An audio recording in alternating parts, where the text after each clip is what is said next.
በስመ አብ ወወልድ ወመንፈስ ቅዱስ አሐዱ አምላክ አሜን። ሰላም ለእናንተ ይሁን ውድ ተመልካቾቻችን፣ እንደምን ሰነበታችሁ? ሰላም እግዚአብሔር ከሁላችንም ጋር ይሁን። እነሆ ለዛሬ አጠር ያለች ግጥም ይዤላችሁ ቀርቤያለሁ። የማቀርብላችሁ ሰብለ አጸደ ማርያም። የግጥሙ ርዕስ ይናፍቃል ለካ።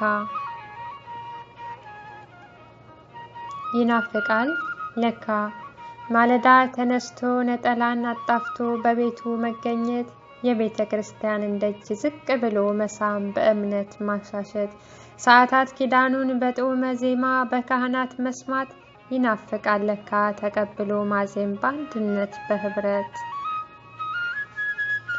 አሐዱ አብ ተብሎ ቅዳሴን ማስቀደስ፣ በፍቅር በህብረት ተሰጥቶን መመለስ፣ በዕጣኑ መዓዛ በመስቀል መቀደስ፣ ደጅ ሰላም ገብቶ ጸበል ጸዲቅ መቅመስ፣ ይናፍቃል ለካ በካህኑ መስቀል በእጆቹ መዳሰስ።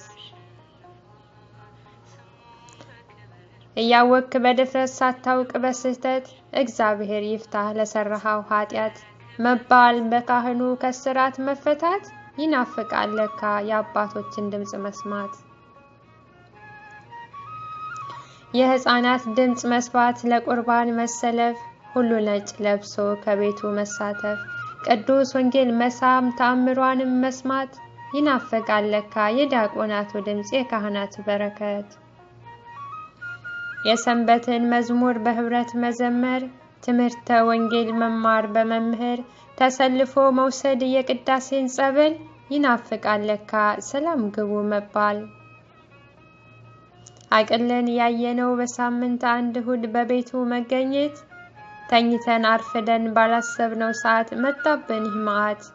አዎ አምላካችን ናፍቆናል ሁሉ በዚህች አጭር ቀናት፣ መሐሪው ጌታችን ይቅር በለንና መልሰን ወደ ቤት። መሐሪው ጌታችን ይቅር በለንና መልሰን ወደ ቤት። አሜን። ወስብሐት ለእግዚአብሔር ወለወላዲቱ ድንግል ወለመስቀሉ ክቡር። አሜን። ይቆየን።